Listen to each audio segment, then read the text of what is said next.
The Bible is an important book for our life, but it's really long. Yeah, it's a collection of many books written over a long period of time, but all together they tell one unified story. So, what's the story of the Bible? Well, it begins by introducing us to a beautiful mind, the author of all reality, a being called God, and he has the power to take the dark chaos of the uncreated world and bring about order and beauty and a garden full of life. And to crown this accomplishment, God appoints these creatures called humanity, or in Hebrew, Adam. And they are made as God's image, which means that they are commissioned to rule this beautiful world on God's behalf by harnessing all of its potential and creating even more beauty and order. This is a story about humans using their power to do meaningful life-giving work. But the question is how? Humanity now faces a choice that's represented by a fruit tree. So, humans could partner with God and find freedom by trusting in His knowledge of good and evil. They could seize power and define good and evil on their own, which God wants will kill them. And they hear the voice of a dark, mysterious creature that tells them the choice is simple: take the fruit. It will give you power and freedom to rule the world on your own terms. And so they seize this knowledge, and as a result, they become suspicious and self-protective. It leads to fractured relationships, violent power grabs, and ultimately a whole civilization, Babylon, that has redefined evil as good. And so God scatters this corrupted human project. And here the story of the Bible takes an important turn. We zoom into the story of a man and a woman who come out of Babylon, Abraham and Sarah. Yeah, God promises that from them will come a new people, a nation that has another chance to make the right choice.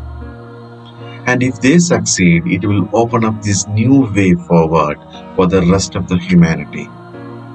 And this is why the rest of the Bible story is about this family.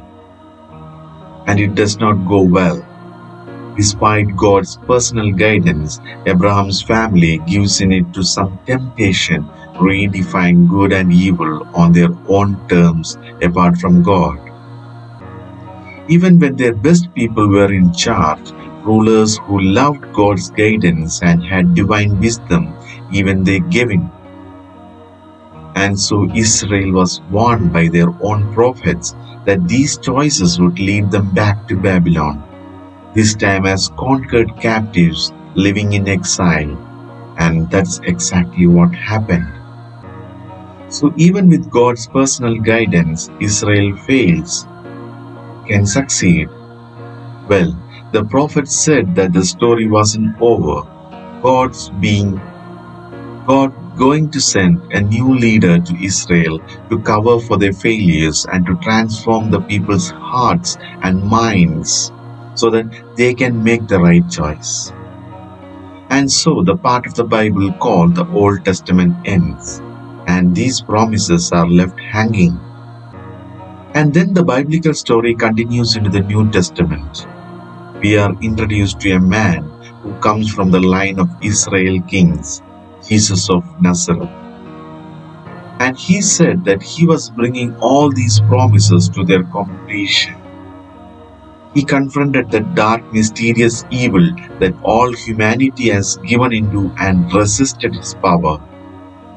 And then he announced that God had arrived to rule the world through himself. Jesus taught about God's definition of good and evil, and he said that real power is serving others. According to Jesus, it's people who love the poor and even love their enemies. These are the kinds of people who actually rule the world. That's confusing, but also really beautiful.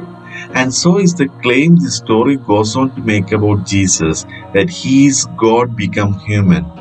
to be for Israel and for all humanity what we could never be for ourselves. He came to take the consequences of our evil into himself, and his sacrificial love proved more powerful than evil, than even death itself. So now humanity is presented with a new choice, represented by a new tree. Stick with the old way of being human or venture into this new way. And in the story, those who choose the way of Jesus find themselves energized by God's own power. People who know that they are loved and forgiven by God can become people who love and forgive others in return. The Jesus movement quickly spread throughout the world, forming these new communities of people who follow the way of Jesus. But they faced problems. There are persecution from the outside by people in power, and inside there was confusion, even compromise. Because following Jesus is really hard. And so the movement's leaders, called apostles, they wrote letters to comfort and to challenge these communities to stay faithful to the difficult way of Jesus. And they are called to hope for the day when Jesus will come and change everything. And so the Bible ends by pointing to the future day when all wrongs are made right, when evil is eradicated, heaven and earth are united, and humanity can rule the world together in the love and power of God. Okay, so that's the story of the Bible, and it brings all of these books together. What's interesting is that each book contains a different kind of literature that contributes to the story in a unique way. Thank you.